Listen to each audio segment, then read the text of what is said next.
Ladies and gentlemen, boys and girls, children of all ages, I proudly present to you the podcast king of Toronto, the Sultan of the Six, the God's gift to the microphone, even ahead of me, the D, the Chunk D, aka D-Sisive. I proudly present to you the God, Toronto Mike. What up, Mike? Perfect. Toronto. Just call me the Sixth God. The Sixth God. No one's taken that, right? No, never heard it.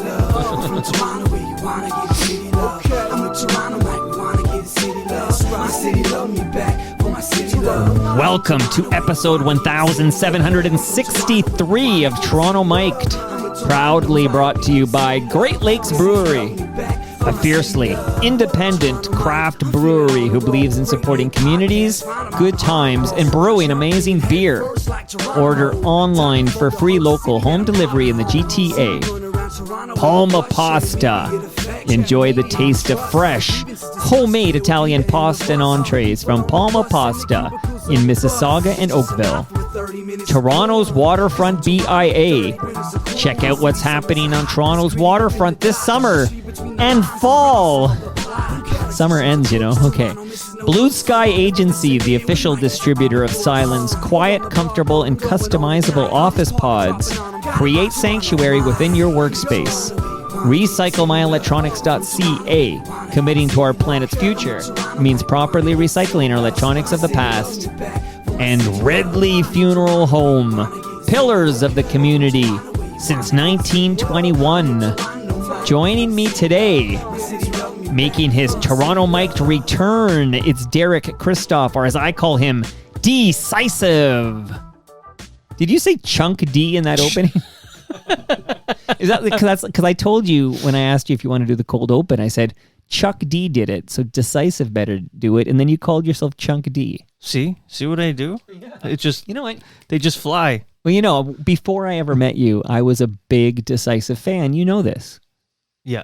Well, put it on the I don't know. record. It's awkward for me to. Yes, that is true, Mr. Mike. Confirm or deny those allegations. You've mentioned that before. Well, yeah. And and I'm going to just run by the first two visits, and then we're going to have a nice time catching up. But Yeah, this is my third, right? this is your third visit. But I pursued you. Like, that sounds like it is what it is, which is I pursued you for years before you graced me with your presence. Years? I think years. I can go back. I don't delete any of my email and Gmail. I can go back. I got the receipts, man. For years, I pursued you, but you were going through this and that, and it took until April 2022. But now this is your third visit. Yeah.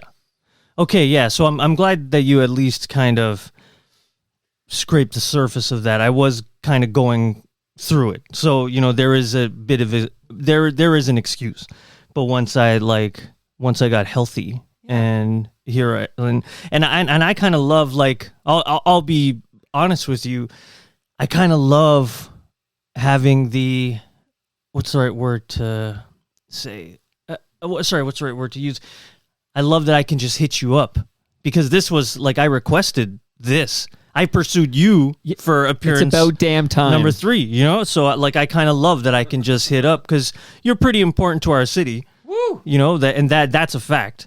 So, and I do I come here today with a bit of a mission, and So you called this meeting. yeah, So soon we'll find out the purpose of the meeting. yeah. But may I tell people about your first two visits, and then I'll read the description, which might spark a little catch-up before we find out why you, D-Sisive, called this meeting. Of course. Okay. So I mentioned I pursued you for years. But again, I'm not angry. You were going through some stuff, and I found out about what you were going through when you visited in April 2022, and here is what I wrote at the time. In this 1034th episode of Toronto Mic'd, Mike is joined by rapper-producer D-Sisive, a.k.a. Derek Christoph, as he shares his story of musical success, working with Stu Stone, rolling with Saget, getting sued for Nobody with a Notepad. Can't get enough of that fucking story, by the way. Yeah. Actually, you're wearing, kudos to you. You're wearing a Terry Fox t-shirt. I ran for Terry on Sunday at High Park, and I should be wearing my Terry Fox shirt. But kudos to you for wearing that t-shirt. But if I were you, I would have a t-shirt that just said, I was sued. What was the guy's name? The Motown guy. Lamont Dozier. Oh, what a big name, too. Yeah. I was sued by Lamont Dozier. Like, I would just wear that t-shirt everywhere. But let me finish this description, and then we'll hear more decisive here. We talked about the opioid. I can't even say that word. The opioid. Opiate. Is that how you say it? Opiates, yeah. The opioid addiction that almost killed him and your comeback. So, yeah, you had a good reason for not dropping by. I'm just glad you're okay. But any update on any of those topics? Well, when was the last time I was here? March 2023. 2023. Maybe I should run through that and then catch up. Let me do that. I'm taking over my own show.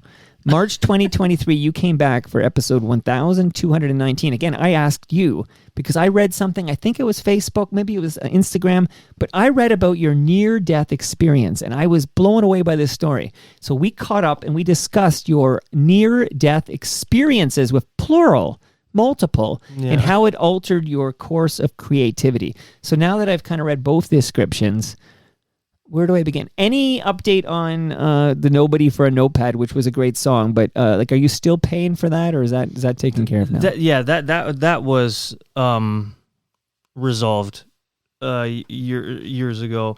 Lamont Dozier, I can't remember exactly what year, but he has passed, and I can't remember. Did you have anything to do with that? No comment. No comment. FBI, they're still trying to... You paid for his Ridley funeral home funeral, basically, is what we're learning. Ridley?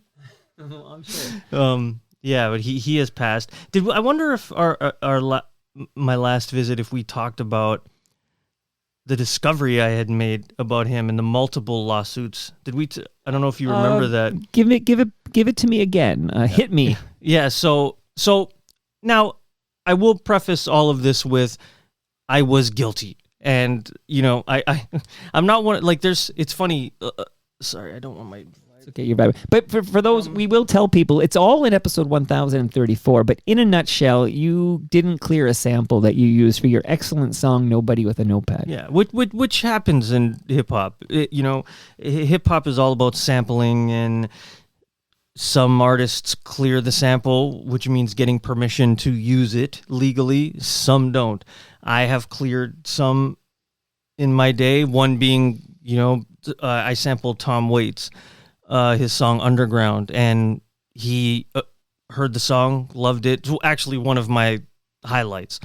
The fact that he's heard my music, and even if he listened to 15 seconds of it, but the fact that he gave it the thumbs up, that was amazing to me.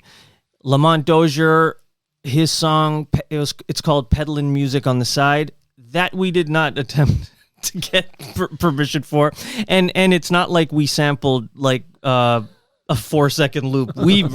I essentially took the song and just rapped over the entire. That's the chorus, thing. basically. Yeah, my best friend / collaborator / producer Rob Moonshine Baker. He produced the beat.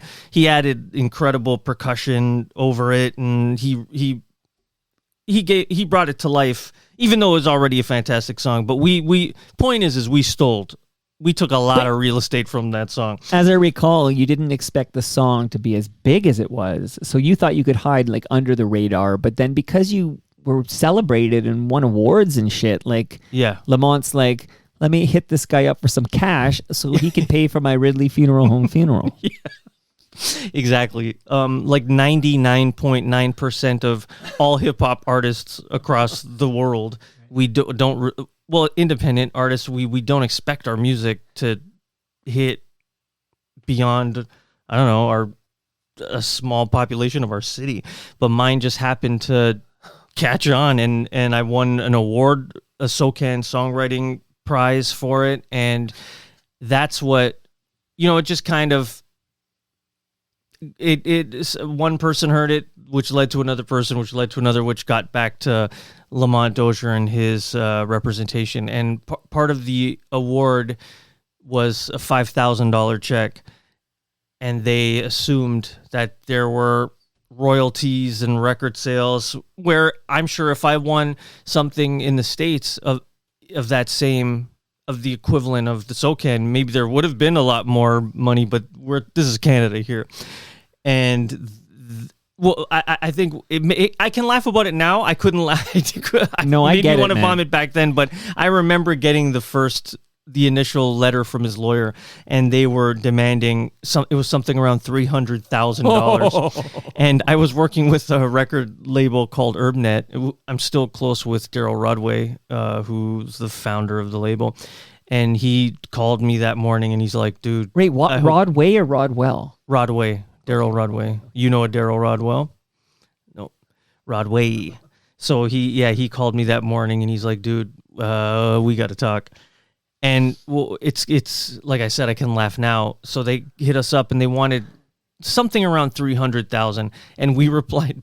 So we countered the letter with, "We can send you $300," and they didn't like they weren't satisfied with that. Well, because number. they don't realize that when they smell that you've won some award and that it had a monetary value to it, they're like, "Oh, like there's got to be royalties at play here. We got a hit here. We are on a hit that we're not being compensated for." So they assume there's big bucks at play. Yep. But little do they know that making that single probably cost you money.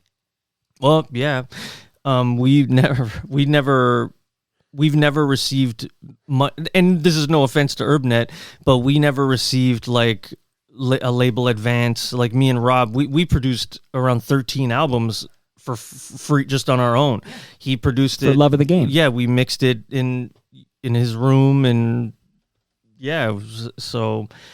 You should have sent him like his share of the debt. Right? Like, this is what it cost us. If you could contribute, 50%, we'd appreciate it, and send him an invoice. Well, the crazy thing is, so we start talking with his lawyer, and again, I don't want to repeat the story if I've said it previously. I like this story, but- so it's all about me, man. I like this story.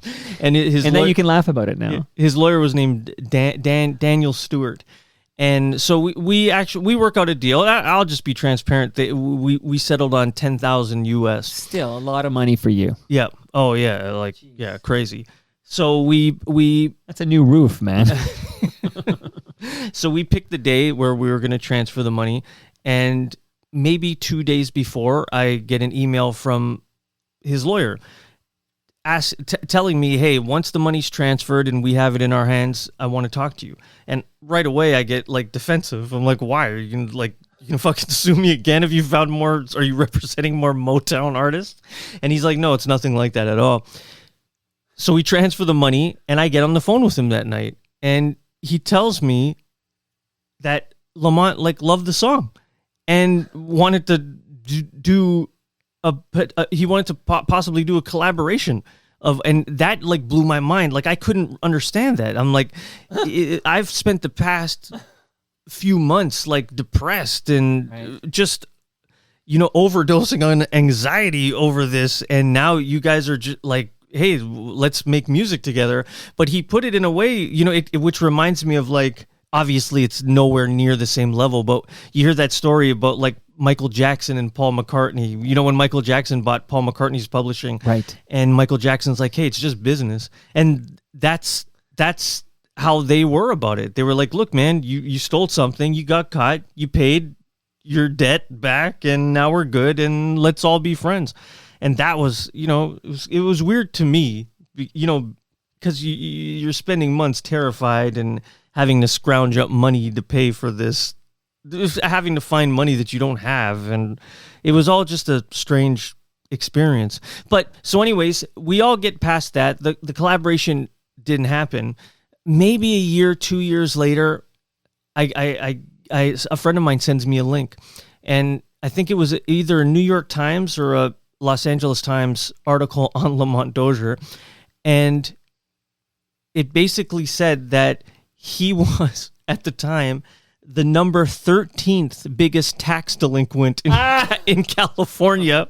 So he went on this lawsuit rampage and just went after every single artist who had sampled him. And it the last, I'm pretty sure it was, he had around like 90 to 100, somewhere around 90 to 100 lawsuits happening. And artists like, I remember like hearing 3-6 Mafia. It might have been 3-6 Mafia where he had sued them, they had settled with him, and then they sampled him again.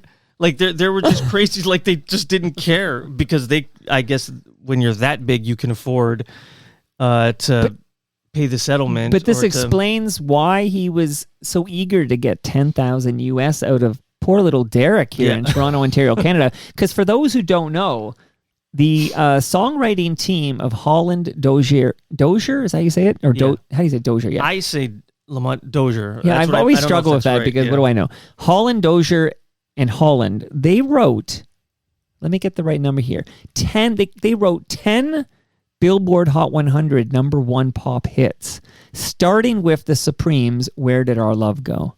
Like, this guy doesn't need Derek Christoph's $10,000. He did, though. Greedy son of a bitch. I'm glad he's dead. Whoa. I'm kidding here, everybody. I'm kidding here. But anyway, I just feel for you because that $10,000 for one person is pocket change. And for the next person, I think that would be a good chunk of money for you. Yeah, but I stole. And I guess you stole it, but you didn't make any money on the song. Like, that is true. But I guess the idea is it raises your profile so you can charge a whole $10 to watch you perform live or something like that, right? Like, that's the plan here. Yeah. All right, so sorry for this is kind of like greatest hits where you have talked about that. I probably hit you up for that info in March as well. But since you were over in April 2022, Bob Saget passed away. Yeah. But I know this has been well covered on Toronto Mike, so we won't do an hour on this, except to say that I pulled out my copy. Thank you to Mark Weisblot for this copy, which Stu Stone tells me was a promotional copy because I guess they do this etch in the jewel case. I remember that. Yeah. So Mark didn't pay for this copy, but he gave me his copy of Blowing Up, Jamie Kennedy and Stu Stone. Mark? Mark Weisblot is sort of, I'll call him a pundit, but he is surveying all the media and the zeitgeist and the digital universe we live in.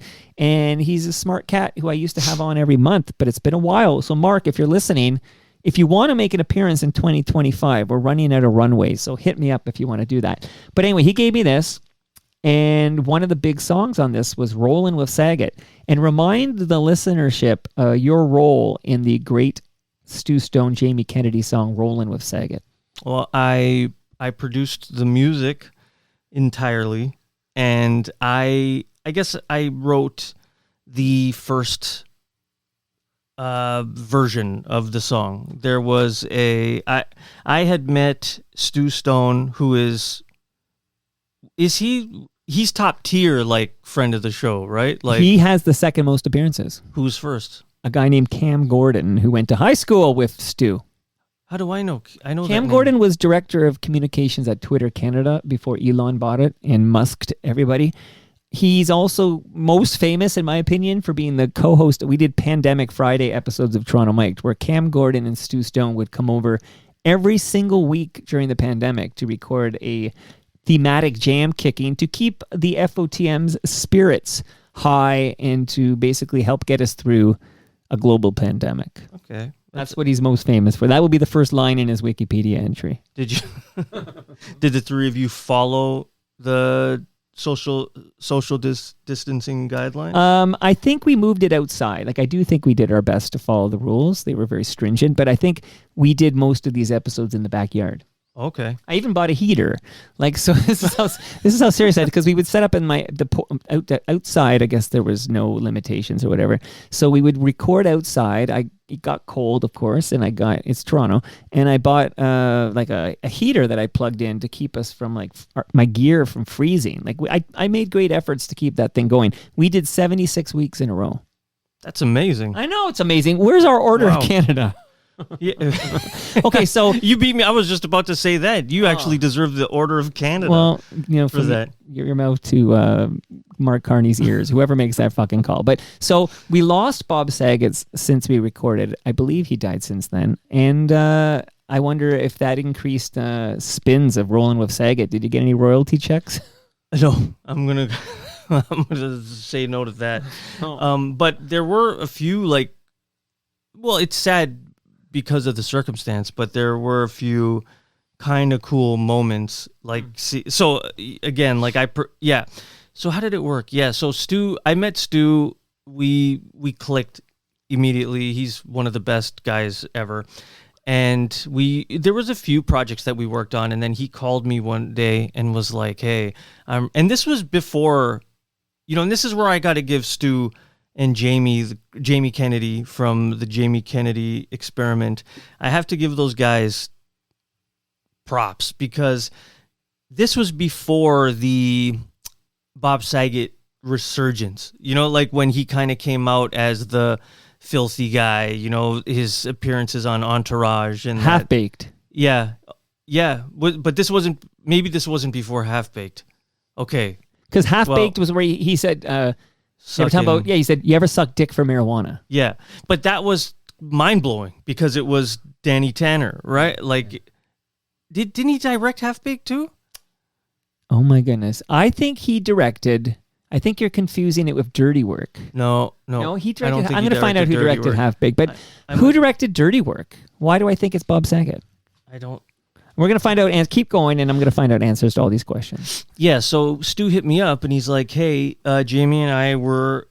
Tamara Davis directed Half-Baked, so Saget just had a cameo in that. I'm now going to tell you in fact, I'll do this. So maybe Saget did Dirty Work. I think Saget directed Dirty Work with Norm Macdonald and let me see here, Dirty Work director. So the Dirty Work was directed by Bob Saget. You win this round, Mike. Yeah, it's directed by Bob Saget, filmed here because I watched them film it at Jane and Annette. They took over a store and I was watching that. Artie Lang and Norm Macdonald. There's a nice cameo in there from Chris Farley, I recall. So there's your Toronto connection to Bob Saget. But wait, hold on. You saw them filming Dirty Work? Because they took over a storefront just east of Jane on Annette. And I saw they were filming Dirty Work. Yes, sir. Yep. Is it where that convenience store is? Yeah, now? And they sell all the plants? Oh, geez. I feel. What did it be? Did it become I feel like it became is there a tennis racket stringing place there? So I knew this area as a kid. That was my byway. There was now it's townhomes or something, but there was a byway there. At Jane and Annette? At Jane and Annette, yeah. On Annette Street, so we're on the north side of Annette Street, just a little bit east of Jane, there was a byway, and that's where I got my Dukes of Hazzard sheets. And I had a huge crush on Daisy Duke. And the pillowcase, on one side of the pillowcase was Bo and Luke, and on the other side was Daisy, and I only wanted to sleep on Daisy. Yeah. And ready for that? I believe somewhere in a crate in this room I'm pointing to now, I believe I kept that pillowcase. If you still have that, that's incredible. I think so. Yeah. But that was purchased at the Byway, which was the one that's gone now, but the one that was at Jane and Annette. Well, I don't want to kind of give up where you are located, but I did a little wandering because I was very early. You saw the Rogue Byway. Yeah, and I was excited.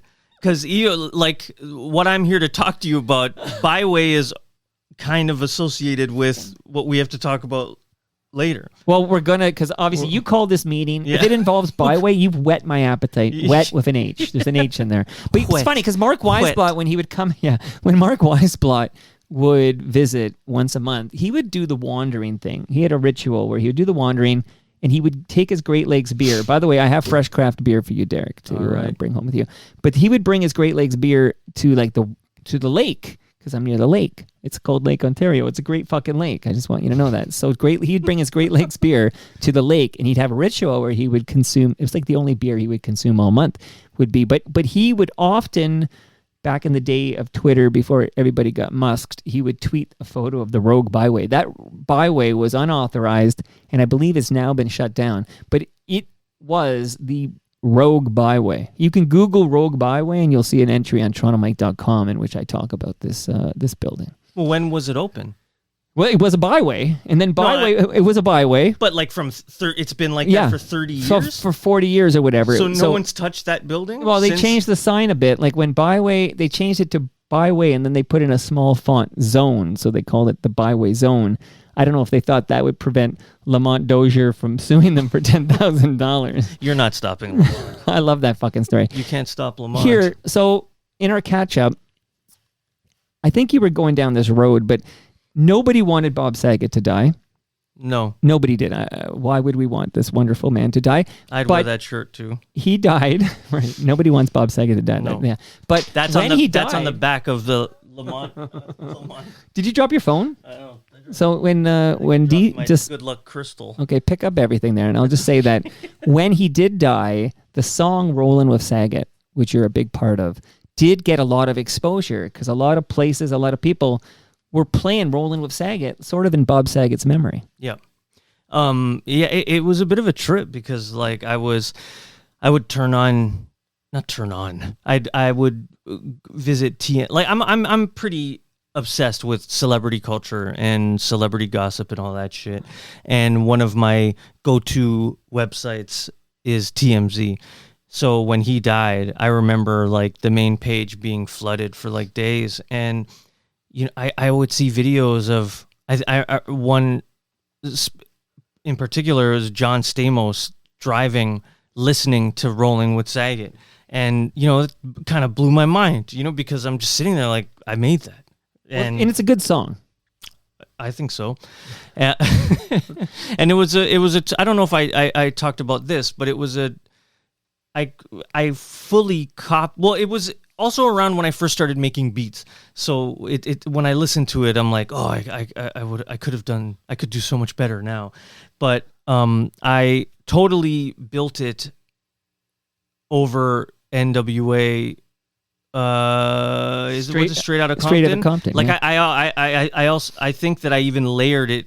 Like I had looped the main Straight Outta Compton and programmed the drums over it, so it's exactly the same. And Stu, starting with "You're now about to witness the strength of Bob Saget."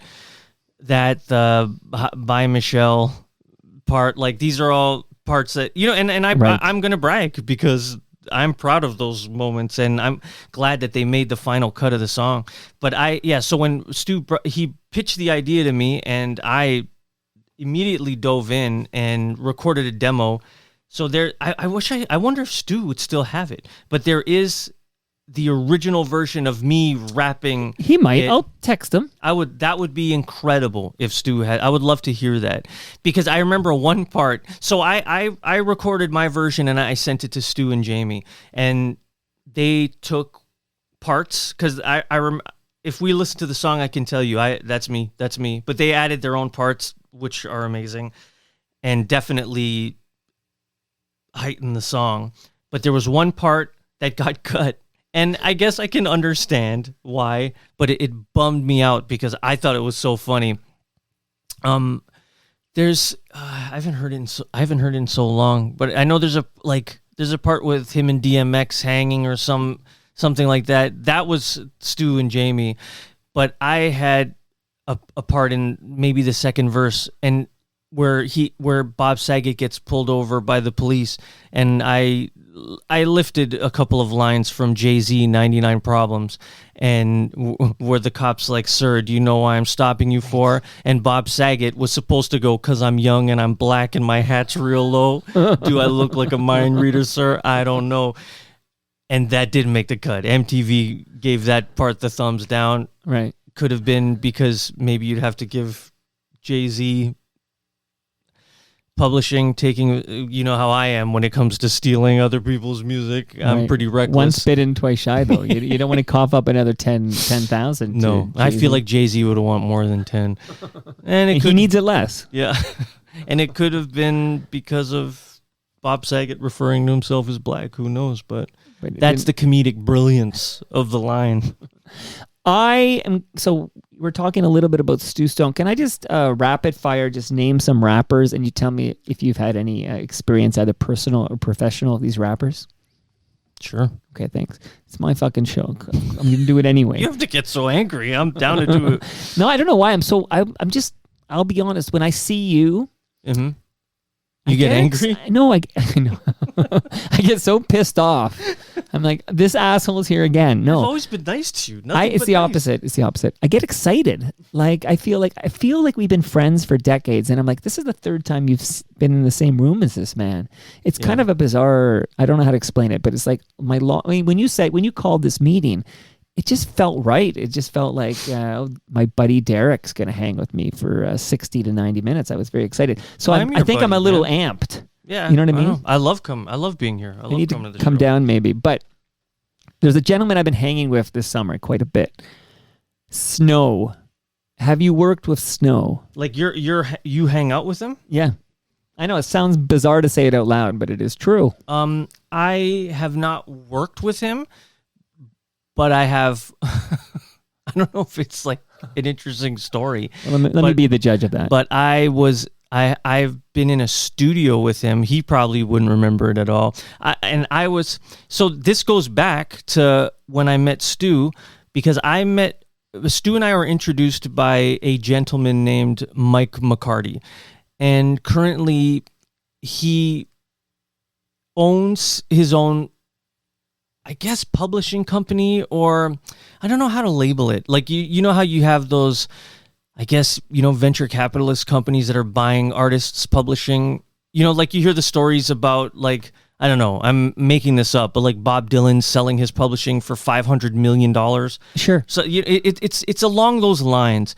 And I know that's what there it is. Yeah. Kilometer Music Group. Yeah, I don't mean to, like, as if the listeners. Okay. I'm looking at a picture of Michael McCarty. So that's him. And he's a Canadian music industry legend.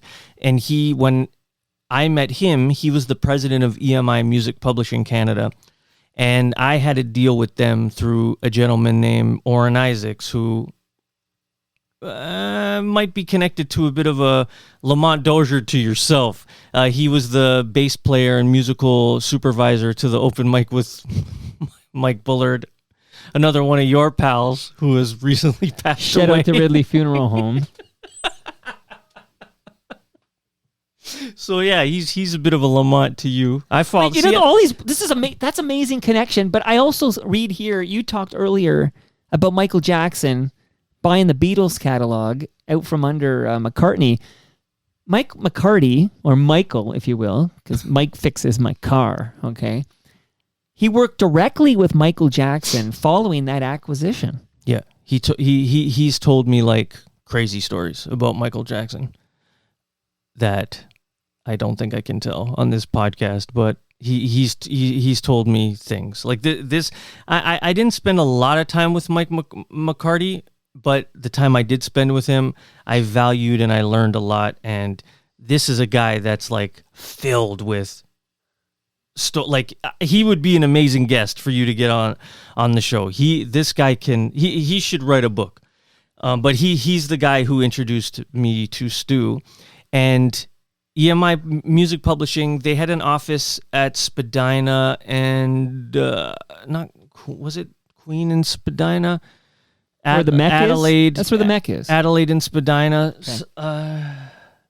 around that. But he wanted it more to be like a hangout spot instead of just boring old office. So he did some renovations in the studio and built their own studio. And was I saying studio the whole time, or was I saying office? In the office, he did renovations and built a studio. And this was around the time when like Billy Talent was blowing up and Alexis on Fire was blowing up. And there I was, I was just kind of in the mix. And I just happened to be there one day when Snow was having a session. And the engineer of that studio was a guy named Greg Bello, who also he had his own independent label, which is the label that put out Alexis on Fire's first album. And I don't know if they licensed it to a major, but it would just take a couple of Googles and you'll find out that label. Greg Bello was amazing. He was very tall and wore a very big leather jacket. But he was the engineer of that studio. And I remember walking in and Snow's in the booth. And I'm like starstruck. Like Snow's the fucking man. And this is probably like 2001. It's a long time ago. And it might have been, I can't remember if it was before or during, like, because he had a bit of a pop comeback. Of course. Lethal, tender. Was it called legal? I didn't want to say legal, that word. Yeah, I know what you're saying. Tender and fine. Like, it was around that time. But what was hilarious was he's in the booth. And This is like around the Everybody Wants to Be Like You. Yes. Yeah. 'Cause that was a big hit in this country. Yeah. It was around. I that might have been out at this point. Okay. So I'm hanging out, and I think Estero was there as well, and I was just like in heaven. Like, here is fucking. It's the snowman, man. He's snow. You were hanging with the snowman. Yeah. I can't even say hanging with. Like, I'm. Can I connect dots here? Do you mind if I connect dots here? Of course. You know, he hasn't really. He kind of retires from making new music around that time. Like Snow's discography. I mean, he does. Of course, he did a verse on Con Calma, which was a Daddy Yankees. The Katy Perry. Yes, there was Yeah. a remix of Katy Perry, absolutely. But Con Calma is basically the Puerto Rican Informer. Like, it's a Spanish version of Informer. And there is a verse for, but other than that kind of a thing, he hasn't really recorded anything in over 20 years. But there was, and I've confirmed this, okay, with Snow himself in this basement, but there was a version of In Too Deep by Sum 41 with Snow on vocals. It was reggae style. Really? Yes, this existed with who's the Trouble Charger guy with Greg Norrie. Right. Cause Right. I'm in too deep and I'm trying with Snow on vocals, In Too Deep, but more reggae style. Maybe that's what he was recording there, because Sum 41 is one of the artists signed by Michael McCarty. They were there. I remember watching them perform at, maybe it was Lee's Palace, and it was sold out, but this was before. I remember they were like jumping on trampolines, and I thought it was like pretty cool, because even at that time, the EMI publishing crew, you know, it kind of rolled as a family. Like, McCarty would do, like, that was the year, or around that time, the Motown documentary came out. I think it was called In the Shadows of, but it talked about the band that, you know, they were essentially session musicians, but they came up with all the music that defined a generation. And so there's a documentary out there about that group of musicians, and like McCarty brought, you know, basically had a movie night where we all went together and watched this film. Anyways, so what's funny about the Snow story, I am going to apologize in advance, because I'm going to do the worst impression, but I remember, like, there he is, like, it's fucking him. And with the exception of, like, being at because I've been to a few, like, Snow concerts in the Informer days, like, my mom took me, he's the king. But I'm looking at him through the glass, and he's talking to Greg, and it's funny because Greg is just like this, you know, just this big, jolly, white, bearded gentleman, you know, the farthest thing from Snow patois from that world. And I'm from Eglinton and Oakwood, so I know that world pretty well. But so there they are communicating, and, you know, Snow, I guess there really is like a Darren and a Darren O'Brien and a Snow, because he's like, Greg, I'd like to try and do the takeover again. You know, I felt pitchy in a certain part, and Greg's like, no problem, Darren. I'll and he kind of talk like that. I'm sorry, Greg. Is that Kermit the Frog? Yeah. Or is it Andy Frost? Yeah. He's like, no problem, Derek. There I am, Derek, Darren. He goes, no problem, Darren. Let me just line. You know, does what he, and then he goes, you know what, actually, Greg, when we do the second take, can you, and then just like that, it was just like, can you just, I say, you know, and just starts doing what he did. And I remember sitting there, and there's a couch in the studio, and I was like, holy fuck. Like, I was like, just so like blown away by it. And he goes back and forth from like he really talks like Informer, right? You know, like, it's like, holy shit. So like, I don't know, that was like a moment that if I ever meet him again, like, I will have to bring it up. Well, let me say, why are you hanging out with Snow all the time? That's awesome. I watched his last appearance. Remember, I was in the chat. I was chatting it up. Oh my God, yes, you were. Okay, so there's a lot of places. Right, that was a toast. He zoomed in. Yeah. And I asked him the name of his dog, and he says, I can't say the dog's name. Do you remember? Yeah, I remember that. But okay, so German dog. It's like a killer dog. Like that dog kills, I think. It's like a top secret. We probably already said too much. here. But Snow was the guest of honor at the last Toronto Mike listener experience, which was number 19 at Great Lakes Brewery in South Etobicoke. He was anybody who came out the TMLX 19 could have been hanging with the Snowman. He was the nicest guy. He took selfies with anyone he wanted. He was there to chat. It was great to have him there. I wish you were there, man. I wish you were at TMLX 19. You could have been hanging with the Snowman once again. I'd love to hang with the Snowman. So here's what I'm trying to do, and I'm going to try to make this happen. So the next TMLX is actually next Thursday, but this is like it's kind of exclusive where you have to get on a list. So it's not like anyone can just show up. Well, anyone can show up at GLB Brew Pub at Jarvis and Queens Quay next Thursday at 6. But I've got a list of 40 VIPs. I could sneak you in as a 41st if you were available to join us at TMLX 20, which is, again, next Thursday at 6 p.m. I don't know what you got going on, but we're going to be at GLB Brew Pub at Jarvis and Queens Quay. But this is a long-winded way of saying TMLX 21 is now confirmed for Saturday, November 29 at noon at Palma's Kitchen in Mississauga, and I'm going to see if I can get Snow at that event. So Snow won't be at TMLX 20 next week, but he might be at TMLX 21. Derek, get it in your calendar, brother. November 29 at noon. I will be there. Good. Maybe, and Stu will be there too. I'll get you and Stu on the mic at the same time because we're going to do a live recording at Palma's Kitchen in Mississauga. I feel like that has to happen, and I can't. I'm kind of. But I can make that happen. That's the shit I do. I make that happen. I'm the connector. You're a thing. Maybe I'll get you and Snow on and then replace Snow with Stu, or maybe I'll get you all on and kick Elvis out of the co-hosting seat or whatever. So everyone who's listening to me right now is invited to join me for TMLX 21 at Palma's Kitchen in Mississauga on Saturday, November 29, 2025 at noon. Be there. Our lasagna is going to be available for purchase? I'm glad you asked. Well, for purchase, of course, because Palma's Kitchen has this wonderful retail store. But get this, everybody who comes to TMLX 21 gets fed by Palma Pasta for free. And because you're here now, my good friend, this is, I can't make up for the $10K you had to wire Lamont. It still pisses me off. But I do have in my freezer upstairs a large beef lasagna. Oh, yes. That was sent over by Palma Pasta for you, buddy. You got a solid link with Palma's. Absolutely. I remember getting these lasagnas. That's why you asked to come back. You're hungry. I'm done. I finished my first two finally. I just kept them. It's delicious, them frozen because I live in a house of vegetarians. Oh, wait a minute. Do I need to get you a vegetarian lasagna? No, because I can do that. Because the more beef, okay, more for you. More for me. Because the one in my freezer is a beef, but I can get you vegetarian. Also, Ridley Funeral Home. They have a great podcast called Life's Undertaken. They've sent over a measuring tape for you. I'm taking D-Sisive. I do a lot of measuring. I'll tell you that much. What are you measuring over there? Oh, don't ask. Right. Blue Sky Agency D.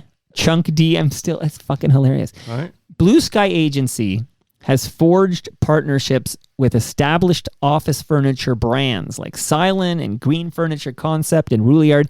Doug Mills, he's the man at Blue Sky Agency. He's eager to chat with any and all Toronto Mike listeners who are looking for dynamic and creative work environments.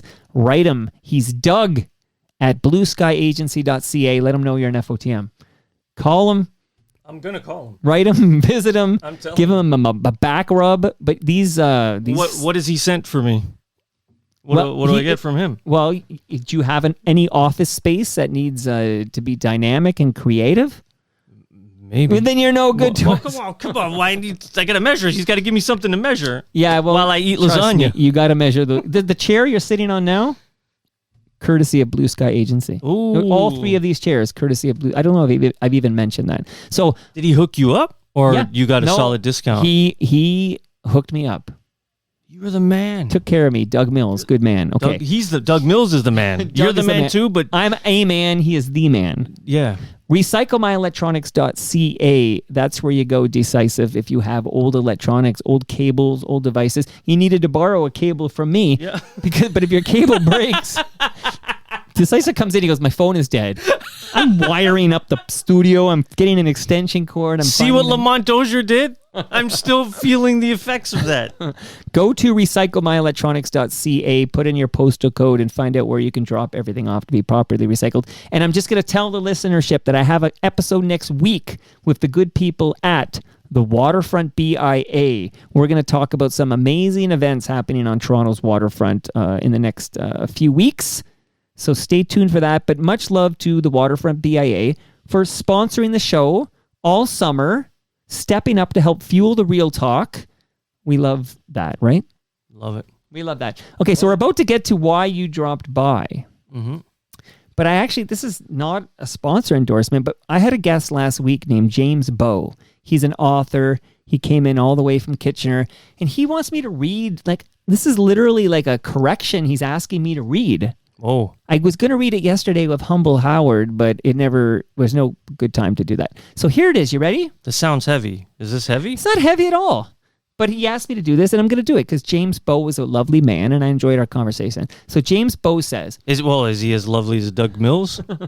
No, but Doug Mills is the loveliest, and then James Bowe is a close second. Will you tell Doug Mills that I said he's lovely too? Will you pass that on? I'm hoping he'll listen to this. He's kind of a big D head, so I'm hoping he's listening right now. All right. I'm hoping you can do a correction for me in your next episode.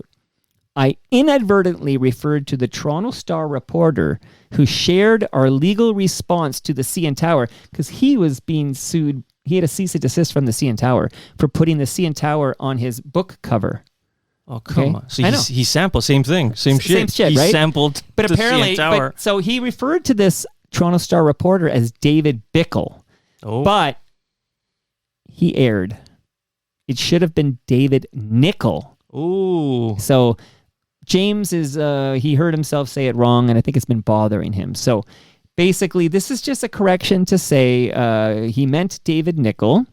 And he says he feels really bad because he was just with David Nickel like a month ago doing a reading in support of Edmonton's WorldCon, which is a science fiction convention. I guess it's a bid for WorldCon. I don't know.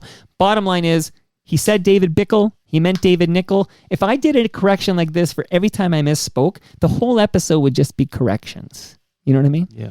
So, and then again, unpaid sponsorship, but then we're going to get this big announcement from D-Sisive. I don't know what it is. I'm going to play something and you're going to take over. But Jamie Dew, JD, he is an FOTM. He has a podcast about the Tragically Hip. He didn't give me a penny to say this, but I'm going to say it anyways. He has an event at the Rec Room in downtown Toronto on October 4th. There's going to be a Tragically Hip cover band called the Strictly Hip. There's going to be a special guest, some photographer named Richard Beeland, who's going to share stories about spending time with the Tragically Hip. There's prizes. There's a silent auction. There's a grand finale. They're going to record the grand finale of the top 40 Tragically Hip countdown. So tickets are $25. If you're a Toronto Mike listener and you use the promo code Toronto Mike, all one words, he's going to give you 15% off. So save 15% with the Toronto Mike promo code. Go to eventbrite.ca and find this thing. It's called, did I ever get a name of this thing? The Tragically Hip Top 40 Countdown, and that's happening on October 4th. I did that for free. That's amazing. You are a beautiful man. Not only did I do that for free, but I've given him many a lasagna. Okay? Many? I feel like he should be, maybe he should shout out TMLX21 on his podcast. Yeah. And this could be like a barter deal. He should. Do you want me to go ahead? Has he been on more than 3 times? He's been on probably 3 or 4 times. Absolutely. Can I play? I have something you sent me, and it's 3.5 minutes. Do I play it, or I'll play it until you tell me to bring it down, and then you could speak to it? What do you think is the best way to approach this, D-Sisive? Is it the video? Yeah. Listen. Is it too visual? I have the audio here. It's like a sizzle reel. You want me to play okay. it? Well, I'm going to play it while you decide if I should play it. It's not the final version, but fuck it. Okay. So let's listen, and then we'll hear from D-Sisive. And I don't know what's coming. I'm buckling up, though. So I urge you to buckle up as well.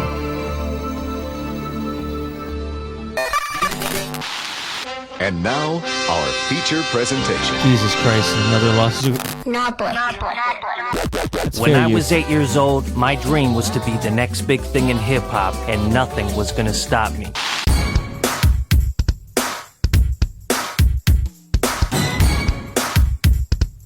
14 albums, 4 Juno nominations, collabs with Fred Penner and Ron Sexsmith, opening for MF Doom, a jizz tsunami of critical acclaim, dozens of albums sold, and 37 years later, I'm still trying to make that dream happen. I'm Derek Christoph, aka D-Sisive.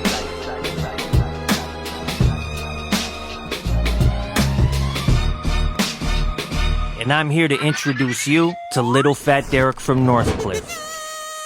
A 6-episode audio teleplay about the day a little fat kid met hip-hop, and it changed his life forever.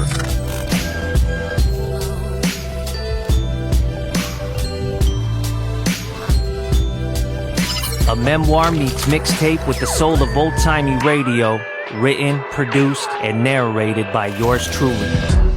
Think the Wonder Years. If Kevin Arnold was a chunky Macedonian dreamer floating between reality and fantasy in a world that didn't know what to do with him, created for your ears. My dream, turn this monster into an animated series. My reality, a laptop, a USB mic, and the voice of a middle-aged rapper who still believes in miracles. So until Bob Iger PayPals me some of that Disney money, I'll be making this happen the independent way. It all happens on Northcliffe Boulevard, the street that raised me and the original stage for the people who shaped my world. Like my dad, hockey was his religion, beer was his holy water, and rap was straight up blasphemy if I was the one making it. My mom, an angel from heaven disguised as a French Canadian from Sudbury who would do anything for me, and did, like take me to see Vanilla Ice at Maple Leaf Gardens for my 12th birthday. And then there's Grandpa, my 80-year-old best friend, biggest cheerleader, and the man I shared a room with until I was 10. Relax, we had 2 single beds. The plan is to have all my characters voiced by iconic Canadian legends, so if anyone has David Suzuki's Hotmail address, hit me up. And I'm not just telling a story, I'm crafting a Canadian masterpiece that's shared for generations like Mr. Dress Up, The Log Driver's Waltz, and Porky's. Little Fat Derek from Northcliffe is officially in production, and episode 1, the elegantly titled Grandpa Shit the Bed, is aiming for an October 2025 release. It'll be available on all DSPs, YouTube, Napster, Winamp, and wherever you listen to your podcasts. Follow along, tell a friend, and meet the little fat kid with a big fat dream.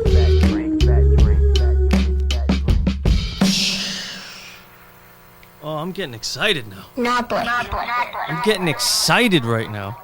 I'm excited. So I actually purposely never listened to that until right now. So you sent me a link. I ripped it to MP3, loaded it in this soundboard I'm looking at right now, and I just heard that for the first time. I fucking want to listen to this. 6 episodes, you said? Yeah, that's that. Did you get David Suzuki? Not yet. Still working on it. You better hurry up. So tell me more. This is you've wet with an H. You've whet my appetite once again. Well, okay. Now, first, before I get into it, this, not that you ever questioned it, but sometimes you can get a little mean when I'm around.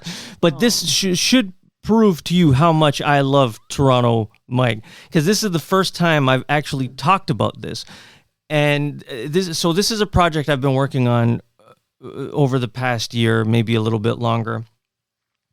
I've always had this idea, this dream of creating an animated show about myself, my childhood, me discovering hip-hop music.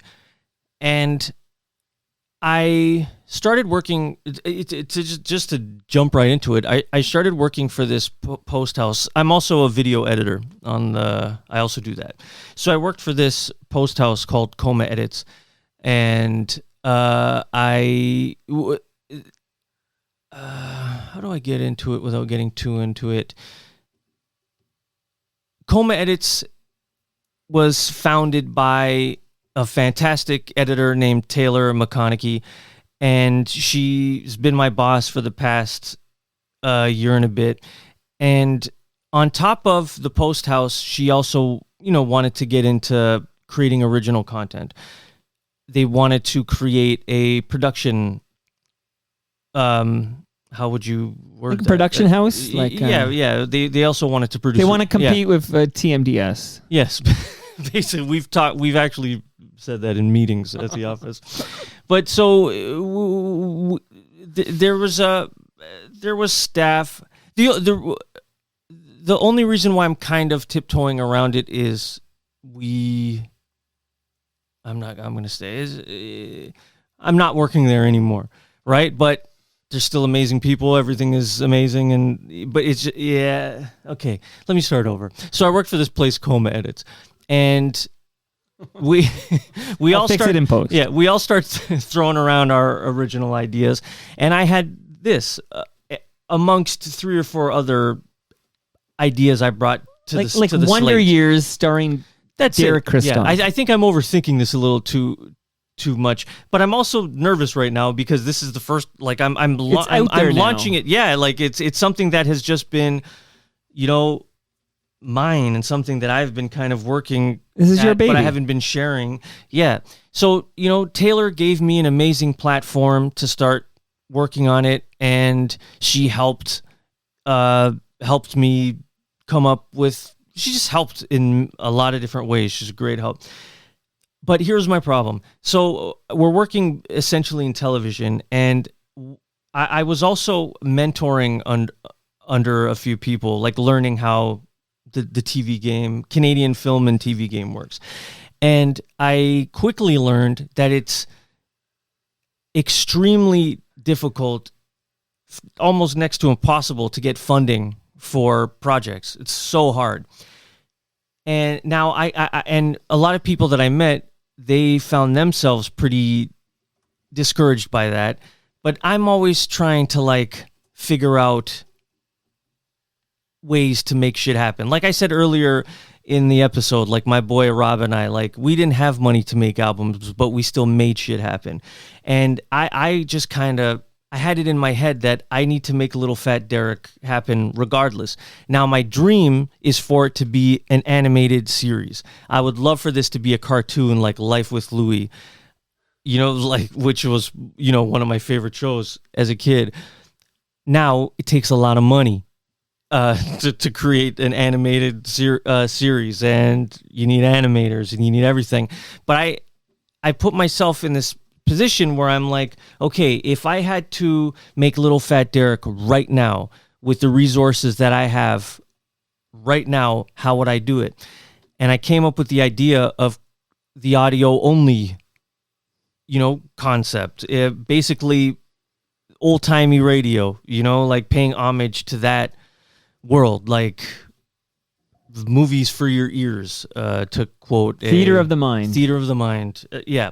So I started working on the show for the past year, and fleshing out 6 episodes, and and just basically starting from nothing.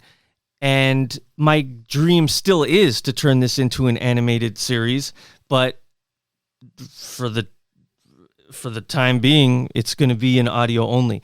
And it's funny, the more you dive into this, you quickly learn how difficult it is. To make, I remember being back in February and March, talking to Taylor and being like, okay, well, let's knock this out and we'll have it released come May. We'll have all episodes. And, here we are. It's fucking September and I'm still working on episode 2. But one thing I want for this is, like I mentioned in the sizzle reel, I want all my characters to be voiced by iconic Canadian personalities, whether it's musicians, whether it's actors, whether it's former Much Music VJs, So, and I don't mean main characters, but let's say, I'll give a little nibble of Nona's sauce in the pilot episode. Palma Pachucci sauce. Yeah, I think you are connected to this gentleman. I'm ready. But I actually have a part for Steve Anthony, former Much Music VJ, and I don't mean a part as in he voices a principal for I actually have him as former Much Music VJ Steve Anthony. Been here a couple of times. Yeah, like like I have the script. Actually, I should have brought you. I'm gonna drop one off. I don't mean to interrupt because you're on quite a roll. Except I'm your target audience here, man. Like what you're describing is what I crave. It's hyper local. It's independent. All this pop culture zeitgeist for somebody born and raised in Toronto of similar vintage to you and I. Yeah. That's what I'm starving for. Yeah. Like, I'm not saying, I should just tell the listenership, I didn't produce this fucking show. This isn't a TMDS production. I want to listen to this. I want to subscribe and listen to this. I want to hear what you're cooking here. I want to taste it. You said Nona sauce. Hope it's I should say Palma's. Yeah, Palma Petrucci. Yeah. Palma. I was at Palma's Kitchen to do like a site visit because we're going to all be there and you'll be there too on November 29th. And there's like I almost want to say a shrine, but in the corner of the room we're going to be in, there's like a tribute to Palma Petrucci, who just passed away last year. Oh. The matriarch, the namesake, Palma Petrucci. Anyway, so much love to the Petrucci family here. But, you said Steve Anthony. I think all these names are now banging around in my head of like Canadian famous people who should do a voice on it. You need a character voiced by Steve Paikin. How do I know that name? He hosted The Agenda on TVO for a long time. Oh, yes. And he's confirmed for TMLX 20, which is happening next Thursday at the GLB Brew Pub. He will be there. Well, but he would do it. I'm probably going to come out to that. Well, will you do a voice? Will you voice a character? I think you can aim higher. Like, this is where I'm thinking. No, but I want you to do one too. Okay, well, I'll do a cameo just... wait, is this your way of telling me no? Oh, I would 100% do it. I actually think you can do better. This is a voice I want to hear on that podcast. You ready? Yep. No Cleveland, no Bowie. Do you know who that is? Give me 1 second. I'll do it again. No Cleveland, no Bowie. I don't want to be wrong, but is it Much Music? You got it. Christopher. Nope. No, Michael. Yep. No, it's not Michael Williams. It's Michael Williams. Michael Williams. Yes. So yeah, you can just, I'm telling you, this can be like and I don't want to like, sometimes I fall into a trap where I talk about Toronto Mike like it's for Gen X. And then I'll, a bunch of people who are baby boomers and a bunch of people who are millennials tell me, I listen to every episode. I love it or whatever. So it's not just for Gen X. But what you're describing now is catnip for Gen X. Yeah. Well, hook it to my veins. Okay, there's two things I want to say. For one, do you know who my dream, and I think I can make it happen, my dream voice, and there's something like in my eye line. In this room, there is a clue in this room. Maestro Fresh West. No, I'd love to have him, but he's not. Wendell Clark. Not another. I would love to have him. See? Like that We're would on the be same incredible. page here. Is there a voice for Tom Wilson from Junkhouse? Ironically, Taylor McConaughey, who I brought up, my ex-boss, she co-edited the Tom Wilson documentary. Beautiful Scars. That's it. She's, I've even seen the musical. I went to Hamilton to see the musical. I love it so much. Is there a role? I can't imagine. No. There's so many clues in this room. Why don't you give me another clue? Because Brian Linehan's no longer with us. Close to Andre, but not Andre. Well, because Andre's dead, just so you know. What?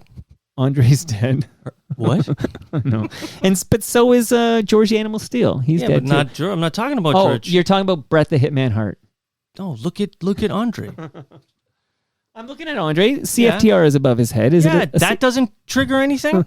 Evelyn Macco. No. Because I'm worried you're going to tell me somebody who's dead. No one dead. I'm saying he's my dream. I'm not going to say a dead person. Okay. Somebody from CFTR? Mike Cooper. Dude, come on. I don't know why I'm struggling. I know a lot of people. Larry Fedoruk, Larry Silver, Evelyn Macco. Dick Smythe is dead. So. Well, if I was like 9 years old listening to CFTR. Tom Rivers, but he's long dead. Then am I mixed? Was Tarzan Dan not? No, he was 640. He was CFTR. Okay, maybe. I'm trying to remember. I know that he was 640 for sure, but maybe he was 680 CFTR. Tarzan Dan Freeman, absolutely 100% still on the right side of the dirt. You can still get him. Okay, my apologies. He's one of the GOATs, and he is my... So I'll tell you a funny, quick story. I had released... Rob and I started working on this mixtape series called The Playground a couple of years ago, which we are bringing back. But for the first one, I had sampled just some clip from YouTube CFTR to introduce the project, and it's Tarzan Dan talking. I love Tarzan Dan. Like I grew up, which is why I'm pretty sure he was on CFTR. No, you're right. You're right. But so I'd never thought that I could just reach out to Tarzan Dan, and like I just right. I'm when it comes to sampling, I am a kleptomaniac. I can't stop myself from stealing. I don't learn lessons easily. So we released the record, and maybe a couple of weeks after its release, I open up Instagram and I see Tarzan Dan followed me, and I almost shit myself. Like that's like next level to me. So I send him a DM, and I'm like, dude, like thank you so much for the follow. You're everything to me, man. You're the GOAT. You're the best. You're all that. And he sends me back a message. So I don't know how, but he caught the sample. And he said to me, he goes, next time you want to do something like that, ask me and I'll do it. And I was like, well, you remind me of me before this project, in that these people I grew up with, like the Tarzan Dans or whatever, like these are mythical, huge figures for us Toronto guys. Yeah. And as you'd start doing this project, you realize, oh, Dan's just a guy, probably living in like Calgary or something like that. He's just a guy. Yeah. Like, I mean, Humble Howard was over here yesterday for a 100-minute chat, and I can pick up I do happen to produce Humble and Fred, so this is not a great example. But my point is, I listened to him every morning through the 90s. Though. Yeah, Humble and Fred was my morning show in the 90s. And I can pick up a phone and get them both on, and they would both be voices in your damn awesome project you're working on. Like, Canada's star system is different than the American star system. We have access to these people, and they might even visit your basement. Like, there is no superstar system in this country for the people who chose to stay here. Yeah. Like, they're all accessible, and they're all just guys and gals. Yeah. You know what I mean? I'm sure in the States it's completely different, where you can't even get at that person because there's all these layers between you and the superstar. We don't have that here. This woman walks amongst us, okay? Listen to this voice. Toronto, stay tuned right here with Toronto Mic'd, and it goes a little something like this. Hit it. I'm just Jamaican. Yeah? Do I know who that is? Well, I know. I shouldn't embarrass you. I shouldn't embarrass you like that. Taking charge and living large. I know my Mishi. Was there a voice for her in your project? Yes. She'd do it. Yeah. This is what I'm saying. Biff naked. Okay, you want to know something? Okay, I don't want to like jinx shit. So I have... If any of you caught in the sizzle reel, the audio of the sizzle reel, there's 3 main characters in this project next to myself. It's my mom, my dad, and my grandfather. Those are like the heavy voices. So I made a list of all the voices, my dream voices, not yet attached to characters, but just people that I want to get at. The voices I'm going to tell you for those 3, I've reached out to all 3, and I don't want to make anything official in case, because we understand. Shit can fall through. And I'm not going to say who. One is attached, one is a solid maybe, and one I'm working on, right? Tell me these names, and I'll tell you if I can make them all guaranteed yes. And I'll tell you when we're off air who is what. My mom, Biff Naked. Okay. Grandfather, Fred Penner. Yep. My dad, which I have to, well, maybe I'm giving something away, but I have to make it happen. Stephen Ed the Sock Kersner. Okay, so all 3 of those, I can promise you, put my good name on the line and say, I can get all 3 of those to say yes. All 3 of those people take my call. I know Biff very well. Yep. I've worked with Fred. Steve Kersner has been over here so many times, and in a heartbeat, he owes me favors in a heartbeat. Are you serious? I'm dead serious. Yeah. Ed the Sock has been over here many times and will absolutely do that as a favor for me. I don't want to, but I don't mean to put you on the spot. He'll do it as Ed. But why not? Well, I feel like that's the voice. Yeah, he would do that. Steve Kersner, who came up in the Humble Howard episode yesterday, because Humble Howard was the first co-host of Ed's Night Party when it moved to City TV from Cable 10. You want to know something funny? And I sent, so I've communicated a bit with Steve. You should have talked to me a long time ago, Derek. Well, I didn't think about it. I'm not trying to bother the Sultan of the Six over here. Come on. But enough about Drake. Well, and that's why I made the sizzle, because I wanted to make sure I had something for people to look at, something, But Steven Kersner, it's not even, he is important to me. Like he says he remembers. I don't know if he remembers, but I used to go to tapings of Ed the Sock. I was 12 years old. I can't remember where the venue was, but it was before he was on channel. It was before he was on Channel 7. This was Newtonbrook. when he was on Channel 10. Yeah. Where was it? Newtonbrook Cable 10. But where was that? Keep talking and I'll Google it. Okay. But that's what. But like I remember my mom dropping me off, like 12 years old. And I know I caught his attention because, you might even, if anyone's going to remember it, I'm sure you would. City TV threw this huge open house party. And it was either like 96, 97. And he gave me tickets, like, because I would go to his tapings all the time.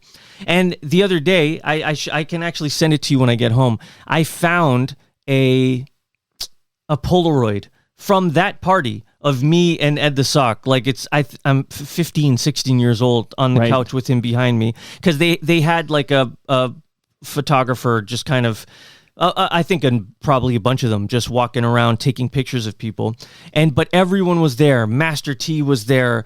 It was when Oliver hosted Rap City. I can't remember his last name. But like there you are walking amongst all these, which, Much Music, that the whole city culture, that was my childhood, that's my life, and they're all there. And it was Kersner who actually put me on the list, and I sent him an email, like kind of breaking it all down, and he was nice, and he says he remembers me. I don't know if he does, but there weren't many other 12-year-olds going to watch. If I can help with Steve Kersner, who we have a great relationship, fantastic relationship. If I can help with that, I will. I don't know why I said Newtonbrook. It is called Newton Cable. Okay. It would serve. It was a cable 10 serving North York, I think, basically. But here's the addresses. So it was 979 Allness Street, but then it relocated to 78 Martin Ross Avenue.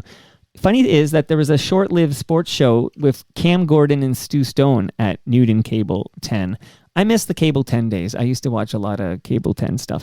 But yeah, that's where Ed was before City TV took him on, and that's when Humble Howard co-hosted. That's where... Yeah, Newton Cable. That's where my mom would drop me off. And see, it's okay. So I'm processing everything because I just heard all this for the first time. So it sounds like you're well into the editing process to be adding voices. Like you almost there. I would like to have all 6 episodes complete, but like I have like the first 2 episodes are pretty done, and 2 is just about done.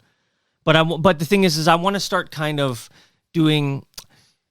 I don't know if soft launch is the right word, but do you know the story of like how Walt Disney, the rollout that he had for Disneyland? I saw you laugh at that. Well, but that's how big I dream. Yeah, but you're thinking, right? You might be thinking too big in the podcast world, but I don't know this story specifically, but there's a Disneyland, they rolled it out in parts, I guess. Well, what he did was when he was looking for money for Disneyland, everyone thought he was insane and it was the stupidest idea and no one's going to go to your theme park.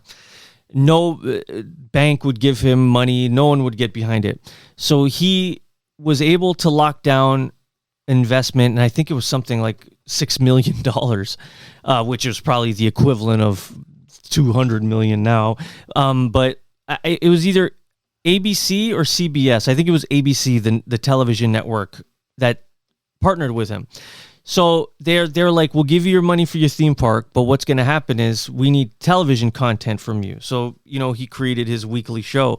But what Walt Disney would do, so here we are, it's like 1954, July 1954, he announces in 1 year from today, Disney World will open. And people also thought that was insane. Like we can't build this shit in 1 year. But he's like, no, we're going to do it, and it's going to happen.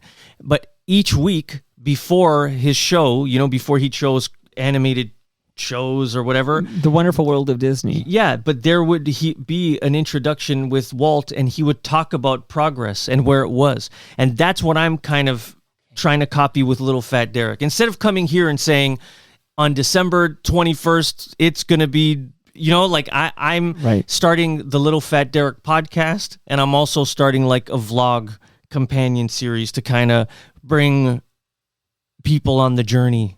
And for them to experience the creation of this show. And I want like this interview to kind of start it all. Well, I love everything I'm hearing here. This is like, it sounds like this companion piece is the Heart of Darkness documentary about Apocalypse now, right? Like Apocalypse Now is a great movie, but Heart of Darkness, I think it was an even better movie. I agree. You and I always alike. So I got to say, but do you like it? I love it. Do you like what I'm cooking here? What's in it for me to blow smoke up your ass? Do you like the lasagna I'm cooking here? I love the smell of the lasagna cooking. The only thing I'm concerned about is you said I can be mean. Is that true? Do you think I could be mean? No, it was a joke. Okay. You started the joke. Come on, Mike. You can't get soft. You can't get sensitive on me. I'm crying here on the inside. No, listen, I love you. D-Sisive, I love this idea. I love the sizzle reel. I can't believe that you might have some nostalgic names for us Toronto Gen Xers to enjoy. I'm gonna have. Yeah, and these names you dropped, like Fred Penner, who I know you have a relationship with, and of course Biff Naked, who you have a relationship. But both of those people I have a great relationship with as well. But Steve Kersner, I also have a great relationship with. Absolutely accessible. Steve Anthony, who I haven't actually seen in a while because he came here when he was leaving CP24, and but. We're friendly. He was great here. He put 6 sweeteners in his coffee in front of me. He had a coffee. 6 sweeteners. Wow. Yeah. And that's all you need to know about Steve Anthony. But I'm a big fan of his too. I'm telling you, anybody I can help introduce you to, there should be a role for Snow. There should be a role for Stu Stone. That Stu is, of course. And but make him do it as like, what's his character in My Pet Monster? Ralphie? Chucky. Chucky, right. Chucky. Get him to do it as Chucky. Imagine Snow and he talks like Snow. Like it's a principal of my school or something. It's like, it's kind of...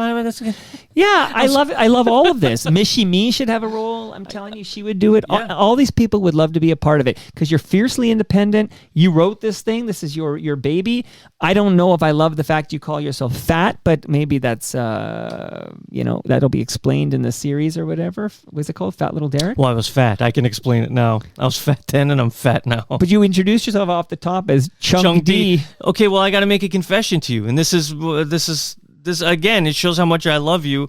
Tell me everything. See, when I dropped Chunk D at the beginning of the show, I'm sure that was like comedic brilliance to you. Like I'm sure that made because your I just brain said Chunk melt, D, right? and then I heard Chunk D, and it made me laugh. But there's someone who refers to me as Chunk D in episode 2 of Little Fat Derek. So, I guess my big question is when can we realistically expect to hear episode 1? I'm shooting for November, December. And then we take it from there. That sizzle reel said October. I know that sizzle reel was made a month ago, and a lot has happened in the past. Okay, so keep me posted because I'll talk it up on Toronto Mike. Heck, you can invite yourself on whenever you want. You know that. Well, I would love that. I love this idea. Like I didn't know I just knew you called a meeting. Now I know why, and I'm excited. I'm excited that you're excited. I'm very happy that you like it, that you like the idea. No, I don't like it. I actually love it. Like I love fiercely independent creativity of this nature. Well, look what I do here. Like what you're doing is right in my wheelhouse. And I think a lot of listeners of this program, if you like what you hear on Toronto Mike's, you would like this. Like they're cut from the same cloth. You need a role for Lorne Honickman. Is there a lawyer in this series in the 6 episodes? Your lawyer should be voiced by Lorne Honickman. He's here tomorrow morning. I'm embarrassed to say this. No, don't be embarrassed. On City TV, those newscasts of Mark Daly and everything, he was the legal specialist, Lorne. And then he became a lawyer, but he was on CP24. He had I think his show was called Legal Briefs. Okay. But Lorne had this great mustache. That's gone apparently, but I'm trying to get it back here. But Lorne's back tomorrow. But that's the kind of thing. I'm telling you, Humble and Fred should have roles in this thing. Oh, dude, yeah. Like how many roles you got? They're on my list. We're gonna cast this fucking thing. I'm so excited. I'm telling you, this is exciting to me. Well, you hop in. You hop on. You can be a part of the team. I'm on. Like, yeah. But again, I don't want to make it awkward and corner you on your own show. No. But I would like to use awkward is good content. Steve Anthony. yeah. So of all the people we've mentioned, Steve is the one it's been the longest period since I talked to Steve Anthony. I know he went out to what's that place people go to? Quinte. What's the name? Where are all these Toronto people moving near Belleville? What's the name of that place? I don't know. Yeah, well, that's where he was, but then he came back, I think. I think he opened a bed and breakfast that didn't work out because of the pandemic, and maybe they changed the regulations around it, and he had to come back. But I can definitely try to get a hold of Steve Anthony. I think he's due for a catch-up on this show. Anyways, I should get him on the show, and then, while we're recording, tell him I want him to do this role in your independent podcast, and he'll have to say yes, right? That would be okay. So that was the big announcement. I love it. But before we say goodbye, because I'm going to steal a couple minutes, can I just play a little audio and you tell me what I'm listening to? Of course. I got a couple of these loaded up, and then I'll set you free. We'll take our awesome photo by Toronto in no Tree. rush. I'm in no rush. Tell me what this is. So let me. I see here. There's a bit of blank space at the beginning, but here it comes. It's okay. Smash hit. My smash hit single. Don't Turn the Lights Out. Featuring my good buddy Daniel Victor, aka Never Ending White Lights. I love this song. We sing to the moon, we wish on the stars. We kiss till we fall asleep in each other's arms on the side of the road. Another it's cold. I promise you the featured sun will voice. rise up tomorrow and shine on us both. But this is an easy get. He's a good buddy of mine. Yeah, he had a bunch of radio hits. Have you ever had him on the show? No. He's out in Windsor, so it might be hard for him to come in. But I would zoom him. But he had a City in Color did a song with Never Ending called Always. What was it called? I can hear it in my head, but it was fantastic. Not Save Your Scissors. No, that was just City in Color. Why do I think it's called Always? It repeats the word. Not Angels. It's like, he'd be mad hearing me. I'll just Google it. I know the song. Well, everyone knows the song.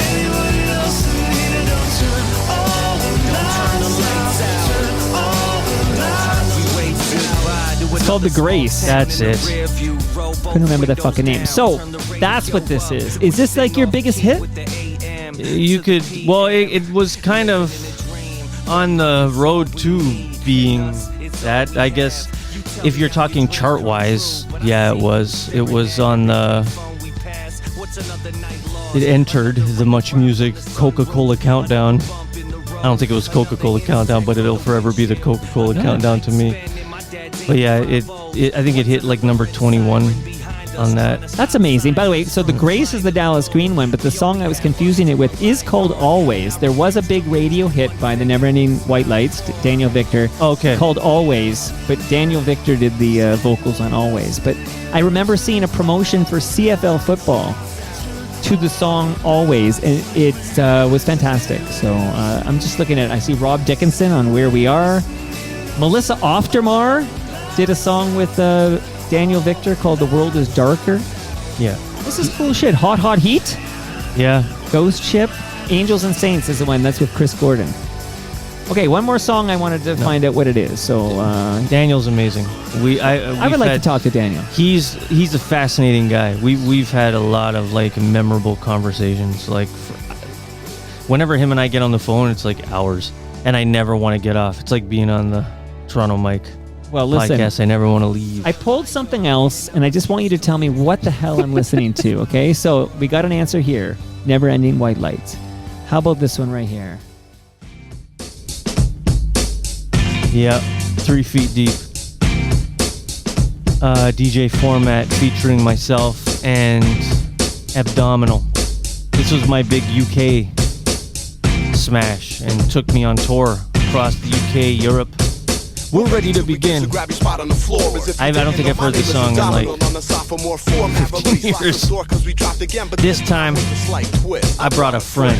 Also hailing from the snowy north shores of Canada. Format fans, I introduced to you the man of the. It's talking about me. So far, but to say the decade, watch them go crazy when the records play. So please join me, ladies and gentlemen, in giving you night. Format, welcome to MC Decisive. Thank you. Since 1908 to the O, I've been changing the flow, taking control. Taste of the throne. You'd think I was a toupee zoner, and I'm known, and I'm own on Barone ceremony on Canadian soil.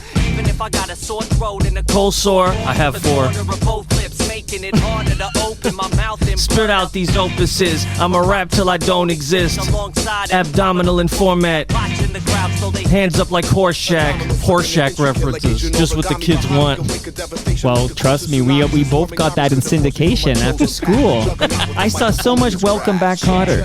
I actually watched ER, believe it or not. I watched ER last night, and one of the characters said, "Welcome back, Carter," because John Carter, spoiler alert, was stabbed and he was coming back to work after recovering. And I said to my wife, "Welcome back, Carter." I said, "Sounds like Welcome Back, Kotter."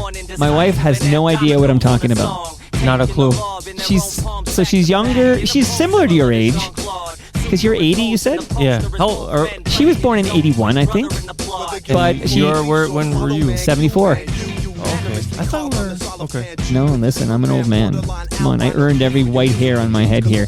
But my wife does not know Welcome Back, Kotter. And I realized, oh, shit. Like, I just assume everybody speaks our language. You know what I mean, Christoph? I speak your language.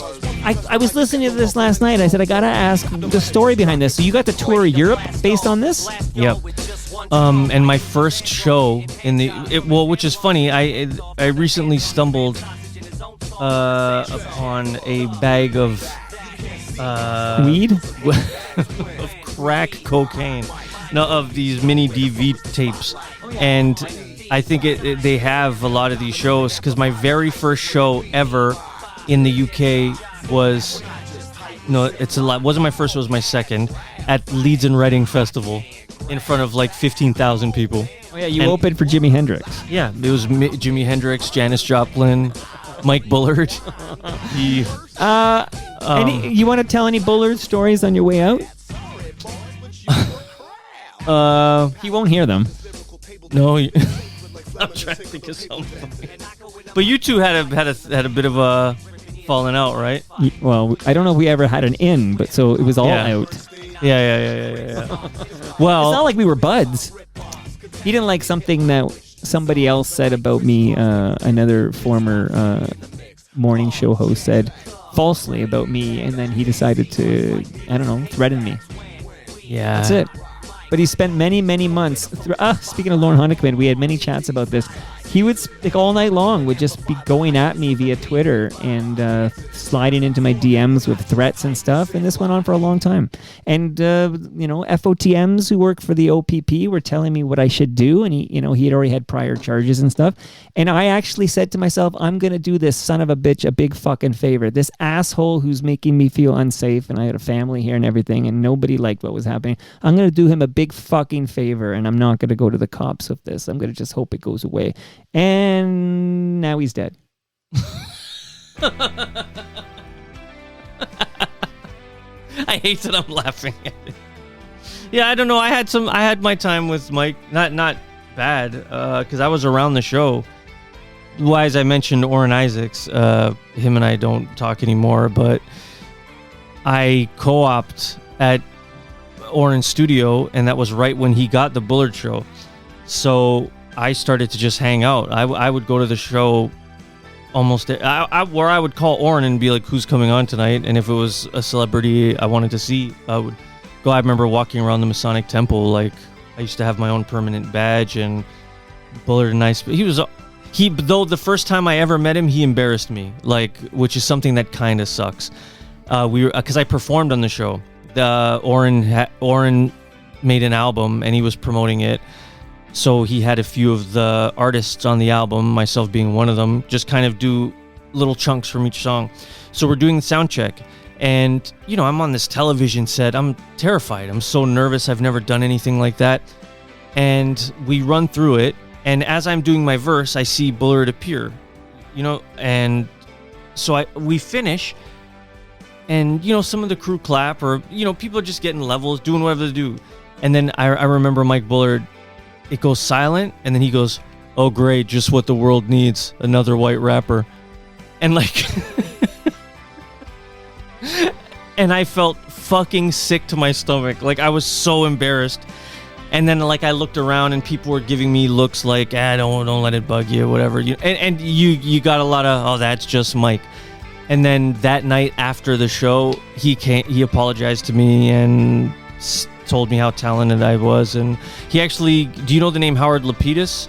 Does that name? I've heard it before, but I'm not sure who we're Yeah, talking he was about. a pretty big Canadian manager. So Bullard got me hooked up with him, and he was all right. And then we just never saw each other again. Well, your Bullard story, I think you need to get a one-on-one private meeting with Ben Mulrooney, because you should hear his Bullard stories.